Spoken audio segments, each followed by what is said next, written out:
Live from Lagos, this is Lunchtime Politics, reaching you from our global headquarters here on Channels Television. I'm Jeffrey Uzong. Let's bring you up to speed with the big stories we're tracking in politics and in the polity. Gunmen kill 4 persons in Northia community following an attack in Njikoka local government area of Anambra State.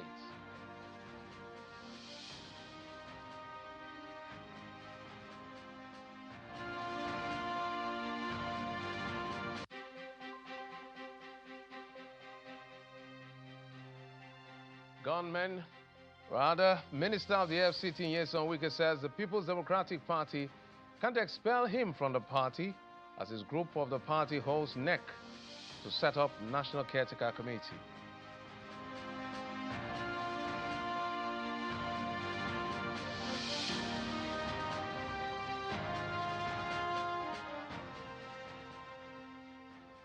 This is where we'll give you that all-access pass of what's playing out in politics, essentially, and in the polity.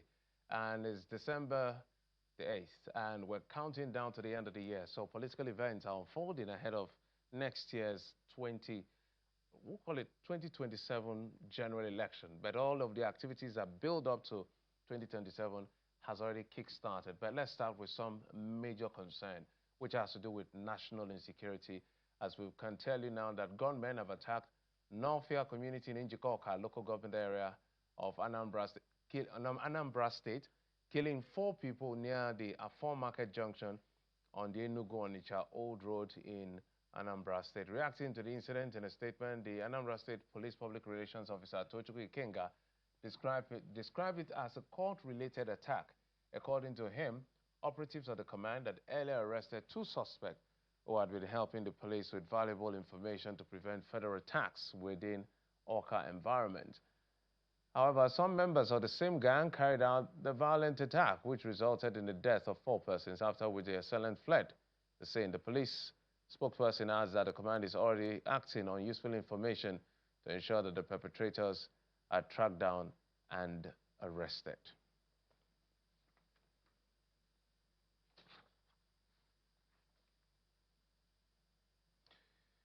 The Minister of the FCT, Nyesom Wike, says no one can expel him from the People's Democratic Party as he has been a member of the party from its inception and has contributed meaningfully to the growth of the party. Speaking at a meeting with the members of the Board of Trustees and National Executive Committee, Mr. Wike reacted to an expulsion notice by a faction loyal to the governor of Bauchi and Oyo State, Bala Mohammed and Sheyi Makinde, stating that he will not allow those who met him in the PDP to bring down the party. It therefore charges the party stakeholders to remain firm while insisting that those who do not mean well for the party are now on their way out. From 1998, when the party was formed, I was there also. I've never left. Bala Mohammed was a senator under APP. He came to be a minister because of doctrine of necessity. And that's why he joined the PDP. Sheyi Makinde, my younger brother, he was an SDP. I know when he came to lobby, I know those who brought him to me, a Mulikat, and the former deputy governor, who is here, and one Ali lawyer, that I remember. Senator. He was SDP. He didn't make it before we allowed him. How can those who met me in my house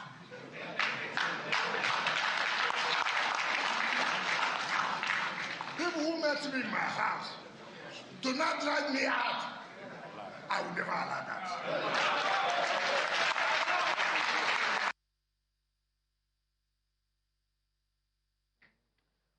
Okay, you heard him clearly. They met him in his house. They can't drive him out of his house. That's referring to the People's Democratic Party. The words of Nyesom Wike, the Minister of the FCT. Now, they are divided into 2. One is loyal to him. One is loyal to Sheyi Makinde, according to how it is described. With PDP, sometimes you are not sure what to call what, because everybody is something. On the other hand, let's bring in my guest, Mr. Tetanwala is a lawyer and an activist joining us from Port Harcourt, the River State capital. Mr. Chetan Wala, thank you so much for coming on the program. Thank you for having me. So maybe let's begin from the national before we go down to the state level of the People's Democratic Party and what is playing out there. So I had to listen carefully to Nyesom Wike, what he said. So maybe your quick reaction to this division that appears to be festering and is becoming a premise for further defection, saying, let's begin with his statement.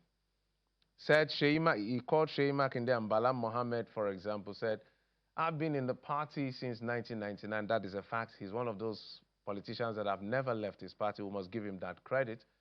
He's also contributed meaningfully to that party. But he's also in the midst of literally all of the controversy of that party since 2015. But his statement is, I have been here from the beginning. This is my house. You can't chase me out. How do you interpret that statement? First of all, it is glad to hear the latest comment that my husband to be not. I remember yes, so be one of us that signed the establishment of people's guarantee in Nigeria. So when PD and PD's started its it's not some of our planners. I must say that PDP started in 1998. And from that, they'll CDP decision from those less than Mr. Nwala, if I can butt in for a moment, we can hear you, we can see you, but your words are not clear. I guess is the network connection. We want to get the full value of what you're saying, but right now we can't really pick all the things you're saying because of network issues. So let's see whether you can maybe adjust the position of your camera or something of that nature and see what we can do to get the full value of this conversation. But that's our guest, Chetan Wala. He's a known face on the program as well.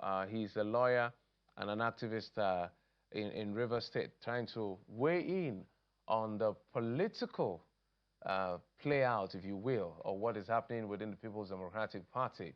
So as we speak, the NWC, led by Umar Damagun, their tenure is supposed to end today.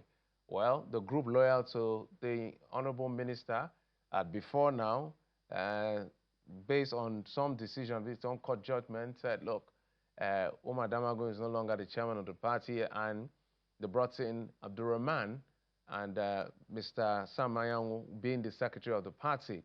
Well, the other group went to Ibadan and did a national convention. Officials were elected within that convention. Certain persons were expelled, including His Excellency Nyesom Wike, His Excellency Peter Fayoshe, and several other persons that were expelled. Well, they, in their own counter-expulsion too, also expelled people like Bala Mohammed, a couple of other persons. I think Sheyi Makinde and several other persons, what's his name now?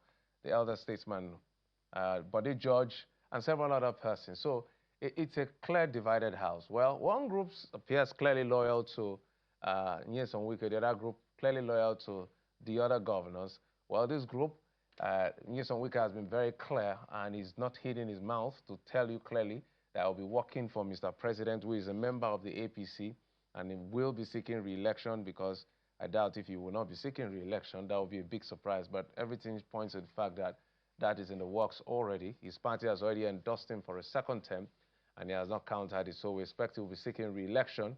Well, this group, led by Nyesom Wike, may be working for him or not, we do not know. But at least we know Nyesom Wike is loyal. He's a big supporter of the president.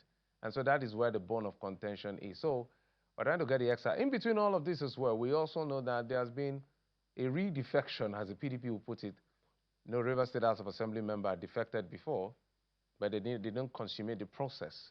And according to what the law, according to what the judge said in the Supreme Court, now they have decided to defect again, maybe this time completing the entire process, dividing between 17 members of the APC now and 10 of the PDP.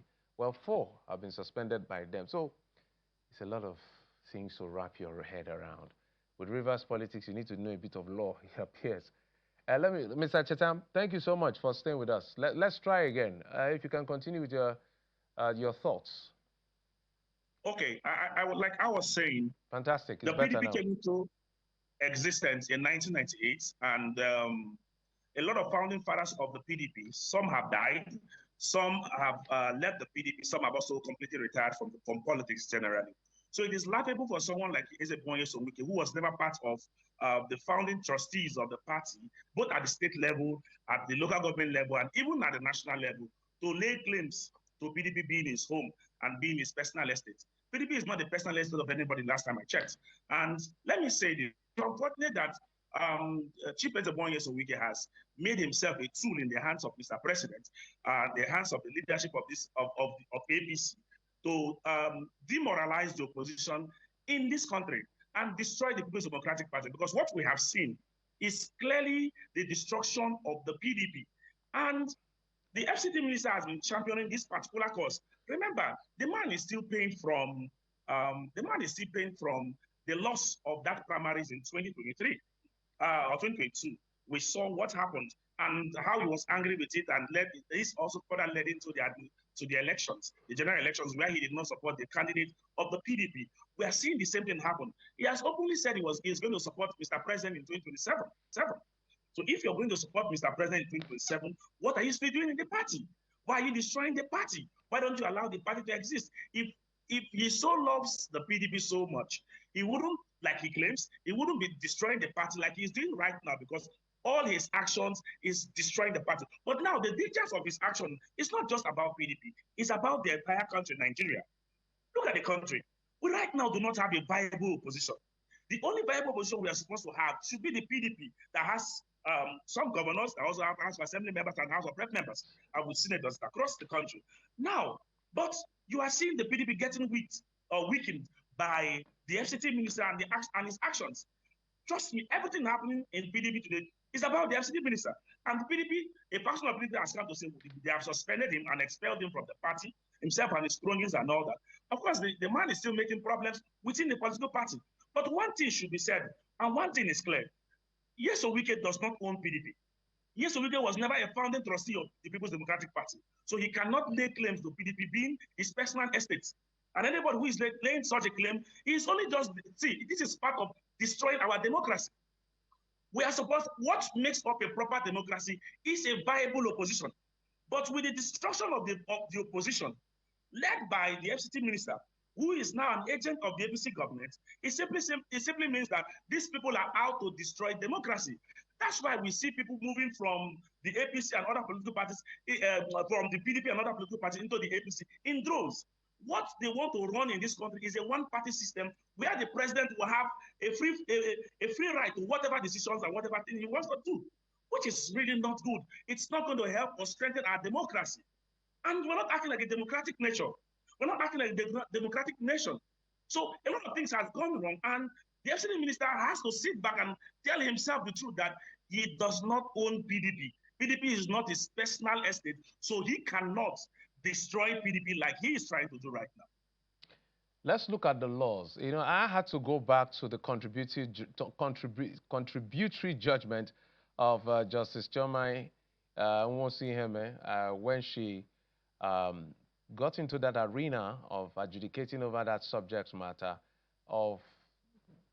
because the argument was, it wasn't an issue before the court. But she said, we do not, however, agree that the issue of, that's the defection. The issue of defection was not before the court.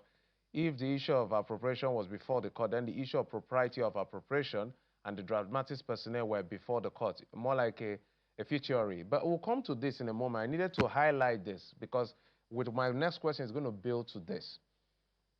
The reason I had to read this is stare decisis, the Supreme Court has mentioned, even in this contributory judgment, to say when it comes to two things, leadership and membership of a political party, don't come here, as far as the courts are concerned. You saw what happened with the Labour Party.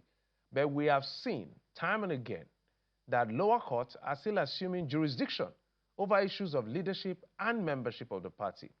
So it's almost like the hands off of the judiciary, which is supposed to be the right thing, is even causing more problems for us because Nyesom Wike's group will hold on to a judgment or a position. The Sheyi Makinde group are holding on to a position. Are we on a path to destroying democracy because of this decision of court or the immaturity of the political class? Which is the big one here? Let me say this. Last week we were in New York for Speedel conference. And in one of the sections, I actually carried out an intervention. And during my intervention, I had made a statement clearly to lawyers and judges who were gathered in that particular conference, MBA Speedel conference.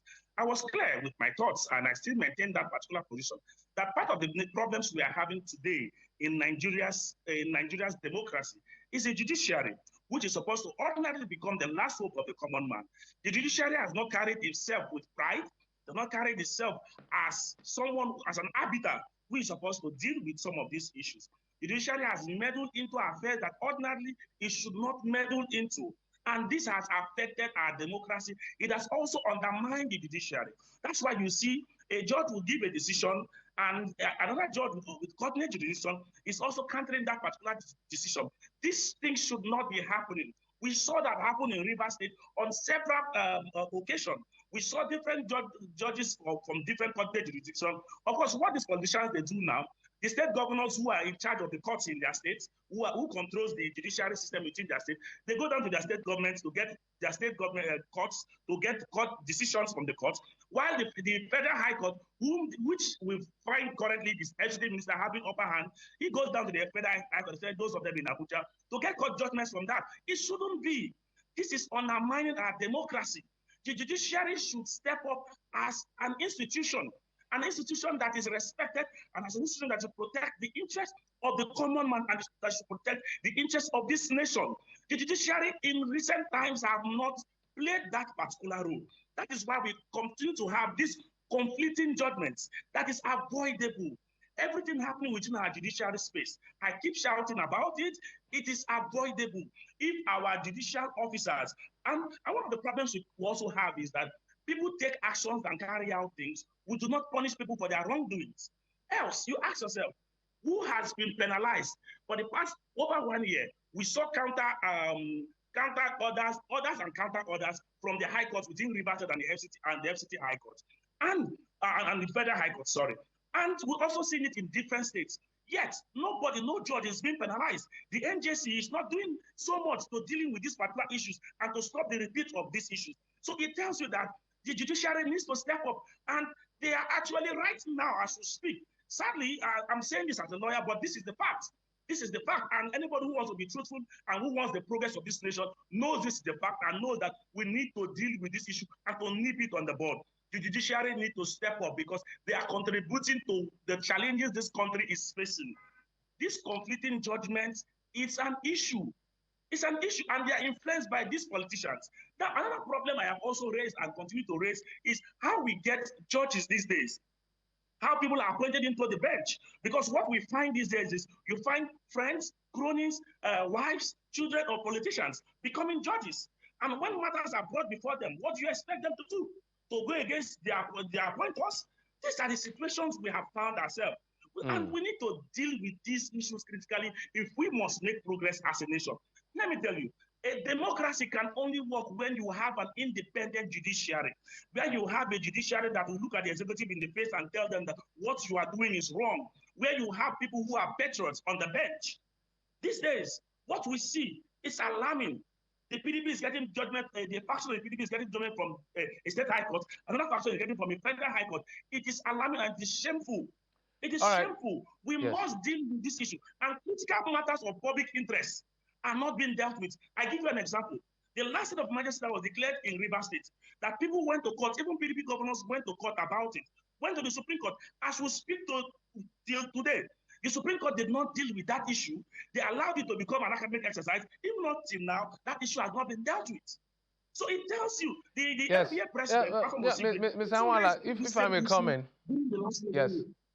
my apologies, if I may comment, we have a lot of questions to ask the members of our bench with the greatest sense of our respect to our judges and Lord Justices to the highest level, because that is the last hope. If that is destroyed, for me as a person, and I think for watchers like all of us, The shenanigans and behavior of politicians are not surprising. It's almost second nature to some of them to undermine the process. It is now institutions to protect the system.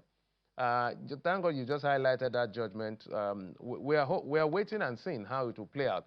But coming back to, let's talk about the defection that happened. Now, they say they finally defected. This is for real. And they split themselves into 17 and 10.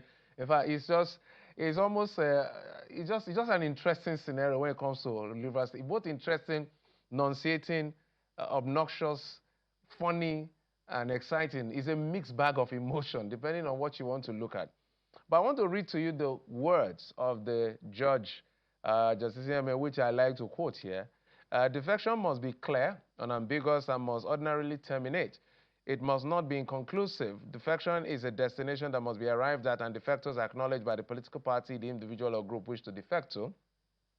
Whereas in this case, the said political party fails to acknowledge the defectors, in the eyes of the law, the individual or group cannot be said to have defected. The next thing I want to read is the interesting part. Defection must therefore go beyond waving of flags on television or swearing to affidavit. It must come to a conclusion and not be allowed to hang or sit in limbo. Those were the words. This is a Supreme Court judgment, contributory judgment though, on this matter of defection. So when we had one of the groups, because even the APC is divided into Tony Okocha and Beke on one hand, I was asking the Tony Okocha as publicity, I said, look, have they registered in your party? Let's start from housekeeping first. They say, yes, they have a slip. I said, okay, where I'm going to with all of this explainer is that, what do you make of this second move to defect and how it's been distributed now? Okay, I think I want to completely align myself with the position of the Supreme Court because, you know, the Supreme Court is the highest court of the land and it's a court we respect so much. And when they take a position, it is assumed it is a final court and that position becomes law. Clearly, the Supreme Court has laid down procedures on what a defection should be. And like I told in some other studios, I have been opportunity to speak on this issue. I have made it clear to anyone who cares to listen that to my mind, and by virtue of the Supreme Court decision, just the lines you have also read, the Speaker of the Rivers House of Assembly, alongside the 17 other persons or 16 other persons, have not defected. As envisaged by that Supreme Court judgment, they are still members of the People's Democratic Party because the Supreme Court went down that judgment further. Went down to also explain that for you to say one has defected, the person must first show his membership card of the new party. And his name must be entered in the register of the new political party. And which must also have a letter of resignation from the former political party. All these things we have not seen. We still saw the same jamboree that set our state ablaze and partly placed us in the crisis that made us to have the back and forth we had here for the past 1 year or thereabouts. We still had the same situation where the speaker came up and said, oh, we have defected. Then Tony Okocha, who is a factional APC chairman, so I will not refer to him as factional APC chairman because the court has already recognized Emeka Beke as the chairman of APC in Rivers State, and no other judgment has invalidated that up till today.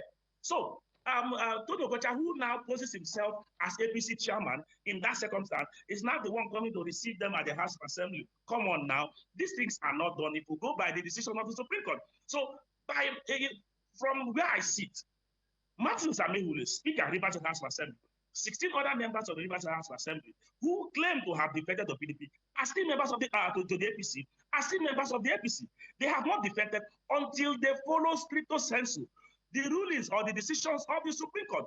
They may go about trying to make headlines that they have defected, but from where we sit and from the law as it is, as laid down by the Supreme Court, they have not defected. They are still members of the PDP. They should make public their membership ID card of APC. They should make public the register of APC where their name is currently entered into the APC in their respective wards. And up to the letter of resignation should also be made public. But because we know them, we know their pattern, and we know that they want to act funny. That is why they have decided to toe this line without making these things public.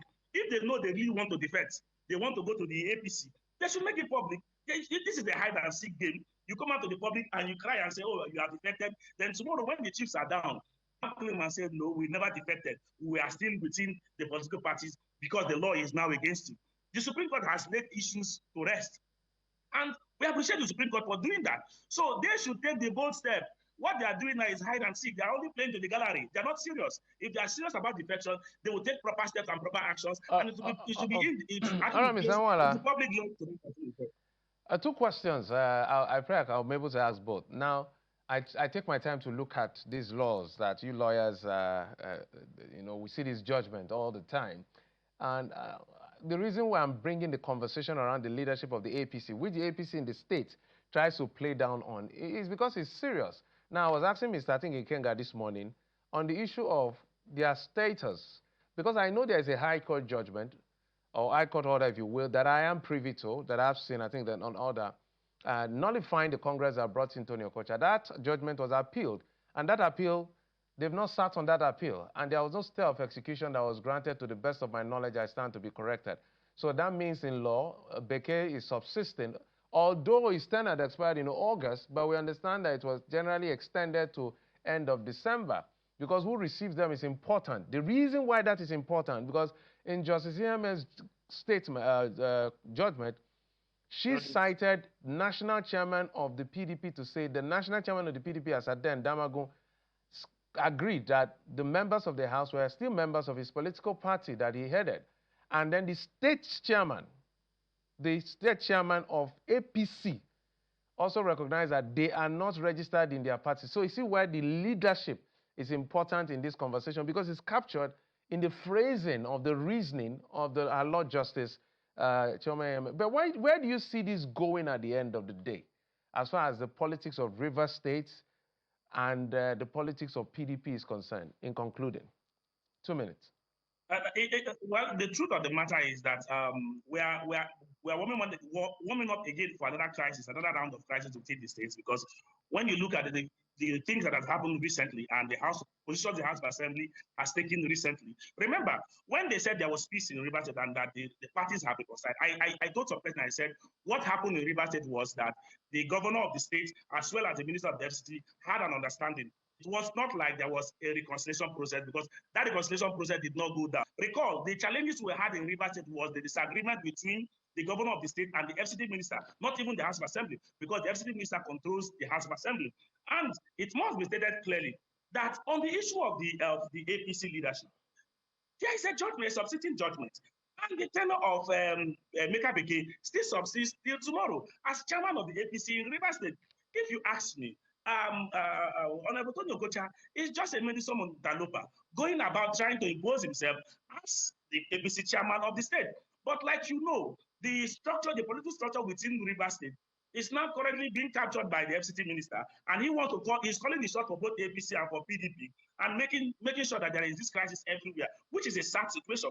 And the only challenge I have is that this will continue to drag us back as a state. We have not made progress in the last 2-3 years as a state. I must tell you for a fact, this crisis has dealt with us. It has dealt with our economy. We have not made progress. It has continued to affect us as a people. And that is why we are against this particular crisis. That's why we were happy at some point that this crisis would have come to an end. But no, somebody wants to be in control of the state. My brother, River State is not the personal estate of anybody. Okay. And nobody can lay claims to hold River State down, to ransom. We're totally out of time. My apologies. Thank you so much for your thoughts. I know we saw a coup that was foiled in neighboring Benin. We're happy that that coup was foiled.